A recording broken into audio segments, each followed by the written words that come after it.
네, 우리 의뢰인분들이 이제 배우자와 이혼을 하려고 할 때 내가 이러한 협의를 해보려고 한다. 또는 이런 식으로 뭐 협의가 거의 됐다. 라고 한 단계에서 이제 상담을 오시는 경우가 있어요. 일단 이혼할 때는 우리가 크게 쟁점이 일단 이혼한다 자체, 그리고 위자료, 그리고 재산 분할, 그리고 친권, 양육권, 양육비가 있죠. 근데 우리가 협의 이혼에서는 이혼과 친권, 양육권, 양육비 면적 교섭에 대해서만 관여를 하고 있습니다. 위자료나 재산 분할에 대해서는 협의 이혼 법원에서 관여하지를 않게 되거든요. 그래서 우리가 이 두 가지를 한번 나눠서 볼 때 친권, 양육권, 양육비 면적 교섭 부분은 협의 이혼 법원에서 정리를 하고 또 양육비에 대해서는 양육비 부담 조서라는 것이 나오기 때문에 추후 상대방이 뭐 양육비를 지급하지 않으면 그 조서를 토대로 각종 집행이나 절차를 진행할 수 있습니다. 다만 이 친권, 양육권, 양육비 면접 교섭은 협의이혼에서 분명히 정하고 양육비 부담 조서를 받았다라고 하더라도 원칙적으로 변경할 수 있다는 특이점이 있어요. 근데 여기서 이제 한 가지 말씀드리고 싶은 것은 우리 의뢰인분들 중에서도 있었던 건데, 협의이혼을 하면 양육비를 챙겨준다, 그리고 양육비 부담 조서가 나온다, 이게 받는 입장에서는 굉장히 이제 확실하고 좋잖아요.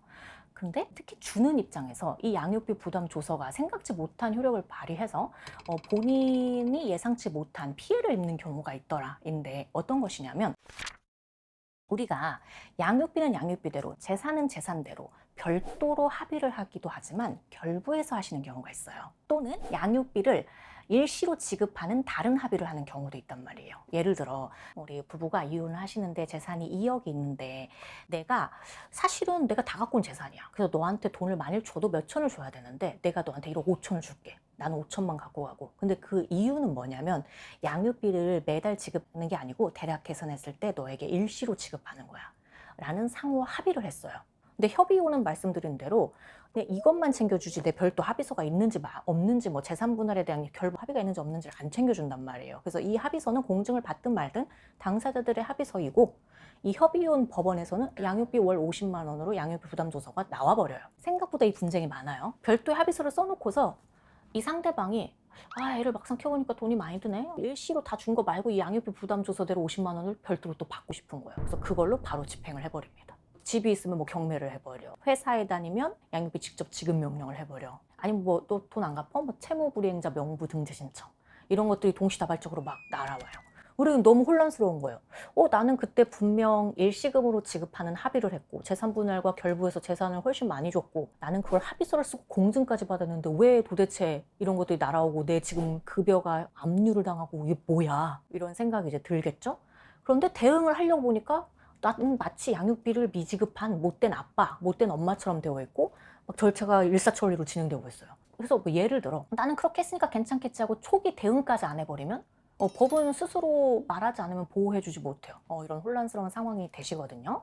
물론 그 상황이 됐다 그러면 그때라도 오셔서 그 기한별로 대응을 하셔야 되겠죠. 진실은 이거다, 진실은 별도의 합의가 있어서 이미 양육비가 지급된 거다, 그 절차별로 다 막아야겠죠. 근데 문제는 이 절차별로 다 막아서 내 주장이 잘 전달돼서 결론적으로 승소하고 이 억울함에서 벗어난다고 한들 다 들인 비용, 시간, 에너지, 이게 생각보다 상당히 크실 수 있어요. 그래서 의뢰인분이 돌이켜보니까 만약에 시간을 돌릴 수 있다면 그때 협의서 별도 쓰고 공증하시고 양육비 부담 주소를 쓰시는 게 아니었어요. 만약에 이거를 하나로 묶어서 이혼 조정을 하셨다면 이런 일은 없습니다. 그리고 합의서를 써도 합의서를 조금이라도 더 명확하고 구체적으로 쓰실 수도 있었어요. 협의 이혼은 계속 말씀드리지만 이혼과 양육에 대한 것만 다뤄주고 다른 것과 완전히 별개가 돼버리며, 양육비 부담 조서는 집행력이 있는 굉장히 강한 효력을 갖고 있어요.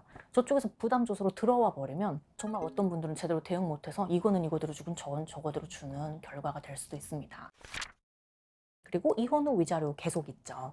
그래서 나는 협의 이혼을 하고 싶고 이러이러한 협의서를 쓰고 싶다. 그렇게 해도 위험이 굉장히 낮은 사안도 있는데 이제 협의서를 이렇게 명확히 써야 된다.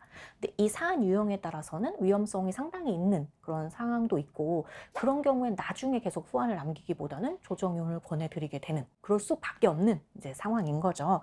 그래서 협의 이혼이 생각보다 좀 유의점이랑 위험성이 있네, 이런 인식을 꼭 가지시고, 혹시라도 내가 이제 배우자와 협의를 하게 된다면 그 협의가 잘 될 경우에 협의 이혼의 방식뿐만 아니라 조정 이혼의 방식도 있다.